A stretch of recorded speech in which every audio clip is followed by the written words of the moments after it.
अंश BPSC classes में आप सभी का स्वागत है।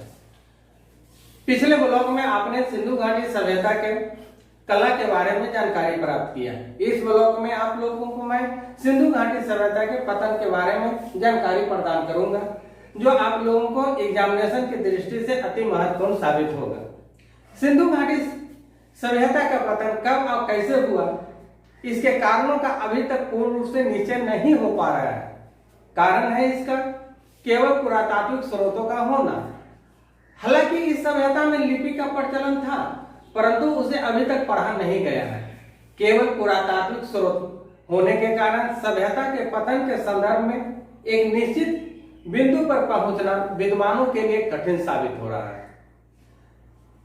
सिंधु घाटी सभ्यता के पतन का तात्पर्य इस सभ्यता के शहरों के पतन से है। अर्थात हम दूसरे शब्दों में कह सकते हैं कि सिंधु घाटी सभ्यता का पतन का अभिप्राय यह था कि शहरी क्षेत्र में निवास करने वाले लोग विभिन्न कारणों से शहर छोड़कर ग्रामीण क्षेत्रों में प्रवासन कर गए।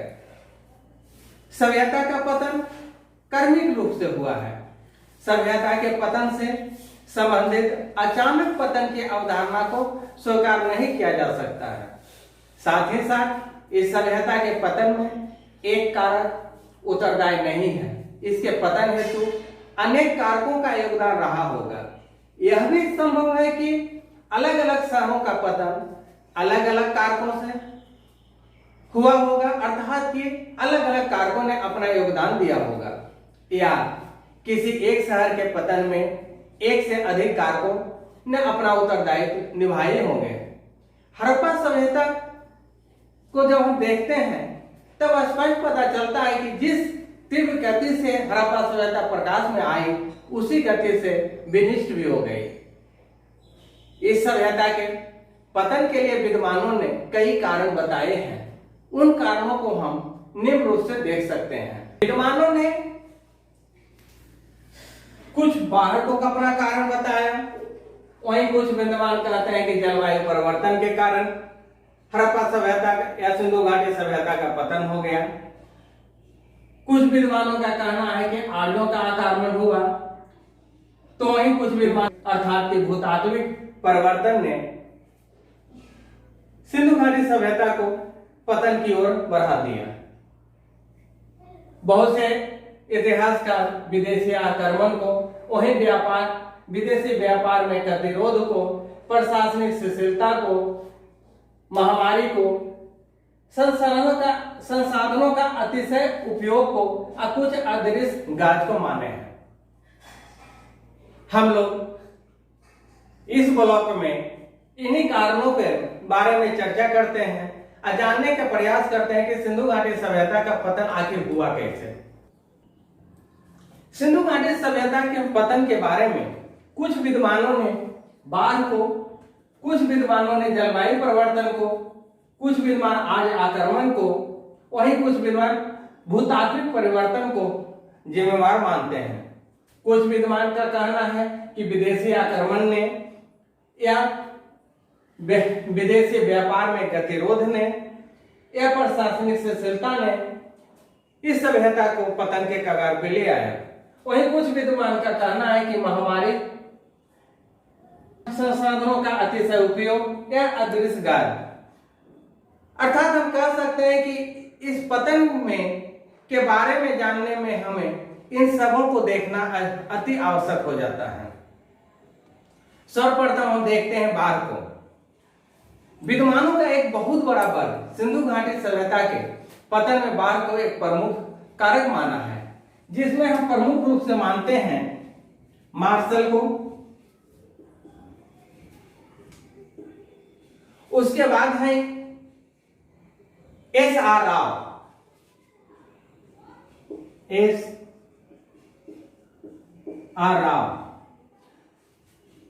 जहां मार्शल कहते हैं कि मोहनजोदड़ो के पतन में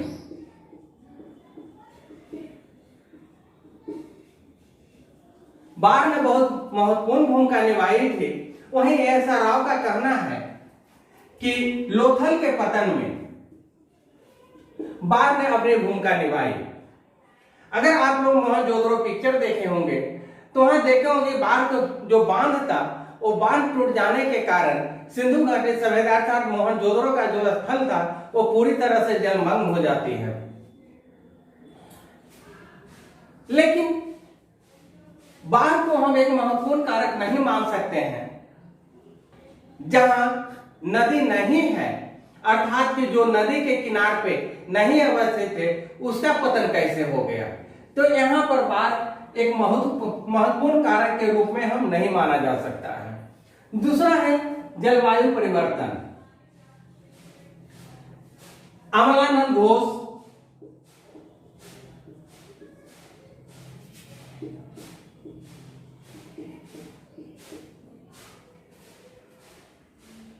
आरएल अस्टाइन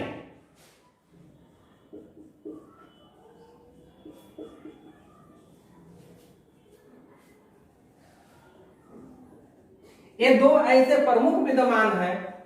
इनका कहना है कि जंगलों के अत्यधिक दोहन के कारण जलवायु में अत्यधिक परिवर्तन आ गया, जिसके परिणाम स्वरूप राजस्थान का क्षेत्र जहां पहले बहुत ज्यादा बारिश होती थी वहां वर्षा बहुत कम होने लगी, अर्थात नाम मात्रा के वर्षा होने लगी, जिससे कि सभ्यता का धीरे धीरे विनिष्ट हो गया, अर्थात धीरे धीरे पतन हो गया। इसे भी सिंधु घाटी सभ्यता का प्रमुख कारण हम नहीं मान सकते हैं। कारण है कि बहुत से ऐसे स्थल हैं सिंधु घाटी सभ्यता में जहां पर तो बारिश हो रही थी फिर भी सभ्यता का पतन हो गया। अब आते हैं हम आर्य आक्रमण की ओर। व्हीलर,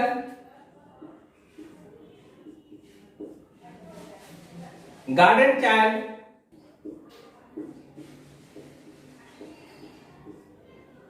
मैके, पिगट, ये ऐसे विद्वान हैं जिनका कहना है कि सिंधु घाटी सभ्यता का पतन का कारण आर्यों का आक्रमण माना जा सकता है। इन्होंने अपने मत की पुष्टि में मोहनजोदड़ो से प्राप्त नर कंकारों की तथा ऋग्वेद का देवता इंद्र का उल्लेख किया है, जिसे कि दुर्ग संहारक के रूप में वर्णन किया गया है। परंतु अमेरिकी इतिहासकार कैनेडी ने यह सिद्ध कर दिया है कि मोहनजोदड़ो का जो नर कंकाल मिला था वो मलेरिया जैसी ग्रसित बीमारी से संक्रमित है। अर्थात हम कह सकते हैं कि मोहनजोदड़ो में जो नर कंकाल मिला है उससे हम यह न कह सकते हैं कि यह आक्रमण के द्वारा जो आर्यों को किया गया है उसके कारण सिंधु घाटी सभ्यता का विनाश हुआ। दूसरी ओर हम देखते हैं कि आर्यों का मुख्य टोली का आगमन जो हुआ है वह 1500 ईस्वी में पूर्व के करीब करीब हुआ है, जबकि सिंधु घाटी सभ्यता का पतन 1750 ईस्वी में हो चुका था। तो 1750 ईस्वी और यहाँ 1500 ईस्वी में ये लोग ईस्वी पूर्व में ये लोग आए ही हैं, तो ये दोनों के बीच 250 का करीब सालों का डिफरेंस है। यानी कि ये जो फासला है ये पाटा नहीं जा सकता है। तो हम कह सकते हैं कि आर्यों का आगमन हुआ न कि आक्रमण हुआ, तो यह भी मान्यता खारिज कर दी जाती है। बाद के यानी परवर्ती अनुसंधान से यह सिद्ध होता है कि व्हीलर की यह धारणा कि आर्य लोग हड़प्पा सभ्यता का नाश करने वाले थे एक मिथक मान। ऋग्वेद में दुर्ग संहारक के रूप में इंद्र को अधिक महत्व नहीं दिया जा सकता, क्योंकि हड़प्पा सभ्यता का पतन 1750 ईस्वी में हो चुका, ईस्वी पूर्व में हो चुका था, जबकि आर्यों का मुख्य झुंड का आगमन ही 1500 ईस्वी पूर्व में हुआ है। आर्य लोग का आगमन हुआ था न कि आक्रमण हुआ था, इसलिए इस मान्यता को हम नहीं मान सकते हैं। उसके बाद हम देखते हैं भूतात्विक परिवर्तन। इसके बाद हम लोग देखते हैं भूतात्विक परिवर्तन। M.R. सहनी, R.L. राइम्स, जॉर्ज F. Dales, H.D. लैम्ब्रेस ये ऐसे इतिहासकार हैं जो सिंधु घाटी सभ्यता के पतन में भौतिक परिवर्तन को प्रमुख जिम्मेवार मानते हैं। भूतात्विक परिवर्तन के कारण नदियों ने मार्ग बदल लिए, अर्थात कि नदियों का मार्ग बदल गया, जिससे लोगों को सिंचाई, पीने के पानी के अभाव हो गया। इस कांड में मतलब अर्थात इस कारण से वे अपने स्थानों को छोड़ कर करके दूसरे स्थान पर चले गए, जिससे सिंधु घाटी सभ्यता का पतन हो गया। अब हम देखते हैं अगला जो इतिहासकार लोग का कथन है वो है विदेशी आक्रमण, विदेशी व्यापार में गतिरोध। सन 1995 ईस्वी में W.F. अल्ब्राइट ने यह मत व्यक्त किया कि मेसोपोटामिया के कुछ साक्ष्यों के अनुसार सिंधु सभ्यता का पतन 1750 ईस्वी पूर्व माना जा सकता है। 2000 ईसा पूर्व के आसपास संस्कृति के लक्षण प्रकट होने लगे थे, जिससे यह पता चलता है कि उनका आर्थिक ढांचा लड़खड़ाने लगा था और धीरे धीरे सिंधु घाटी सभ्यता का पतन हो गया। नेक्स्ट हम देखते हैं प्रशासनिक शिथिलता। सिंधु घाटी सभ्यता के अंतिम चरण में प्रशासनिक शिथिलता के लक्षण दृष्टिगोचर होने लगते हैं। पहले जो मकान व्यवस्थित ढंग से बनाए जाते थे अब व्यवस्थित ढंग से नहीं बनने लगे तथा उनमें कच्ची ईंटों का प्रयोग होने लगा। धीरे धीरे यह सभ्यता समाप्ति की ओर बढ़ गई। कुछ विद्वानों ने विदेशी आक्रमण को सिंधु घाटी सभ्यता का पतन का कारण माना है। इनका कहना है कि सिंधु घाटी सभ्यता में विदेशी आक्रमण जिससे कि सिंधु घाटी सभ्यता का पतन हो गया। उदाहरण के लिए उन्होंने अपने साक्ष्य में प्रस्तुत किया है मोहनजोदड़ो से जो 40 शव प्राप्त हुए हैं वह, लेकिन यह मान नहीं है। अब हम देखते हैं महामारी की ओर। अमेरिकी इतिहासकार K.U.R. कनेडी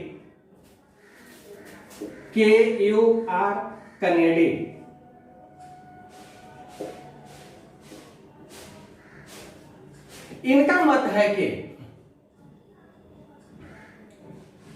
मलेरिया जैसी किसी महामारी ने इस सभ्यता को विनष्ट कर दिया और उन्होंने अपने तर्क में मोहनजोदड़ो से प्राप्त 40 शवों का उदाहरण दिया है।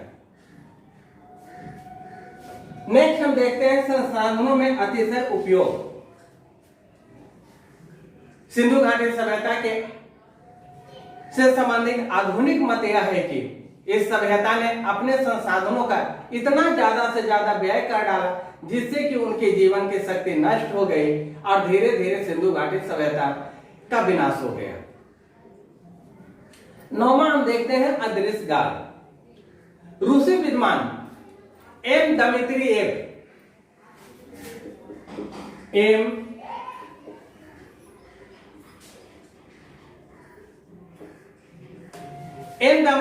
का कहना है कि सिंधु घाटी सभ्यता का विनाश पर्यावरण में अचानक होने वाली किसी भौतिक रासायनिक विस्फोट या अदृश्य गैस के कारण हुआ है। इस अदृश्य गैस से निकली हुई ऊर्जा का तापमान लगभग 15,000 डिग्री सेंटीग्रेड हो गया, जिससे सिंधु घाटी सभ्यता का विनाश हो गया। उन्होंने इस संदर्भ में महाभारत में उल्लेखित दृष्टिकोण की ओर संकेत करता है जो मोहनजोदड़ो के समीप हुआ था। जब हम इन सभी कारणों का विश्लेषण करते हैं तो ज्ञात होता है कि सिंधु घाटी सभ्यता के विनाश में किसी एक कारण ने नहीं बल्कि सिंधु घाटी सभ्यता के विनाश में सभी कारणों ने मिलकर एक सम्मिलित प्रभाव के द्वारा इसे विनाश कर दिया है। यह भी संभव है कि सभ्यता का विनाश अचानक नहीं हुआ बल्कि क्रमिक रूप से हुआ है और धीरे धीरे हुआ है। फिर भी इस सभ्यता में विकसित अनेक संस्कृतियां और परंपराएं आज भी हमारे भौतिक जीवन में देखने को मिलती है। इस तरह से सिंधु घाटी सभ्यता का जो ब्लॉग था मैं यहीं पे समाप्त करता हूं और अगले ब्लॉग में मैं मिलता हूं जिसमें मैं सिंधु घाटी सभ्यता की विशेषताएं के बारे में कुछ आप लोगों को जानकारी दूंगा। जो हमारे चैनल पे नए आए हैं वो सब्सक्राइब कर देंगे, लाइक करेंगे, कमेंट करना ना भूलेंगे और घंटी बजाना बिल्कुल ही ना भूलेंगे, जिससे कि आप मेरा कोई भी नोटिफिकेशन हो आपके ऊपर तुरंत आ जाए। फिर मिलते हैं अगले वीडियो में।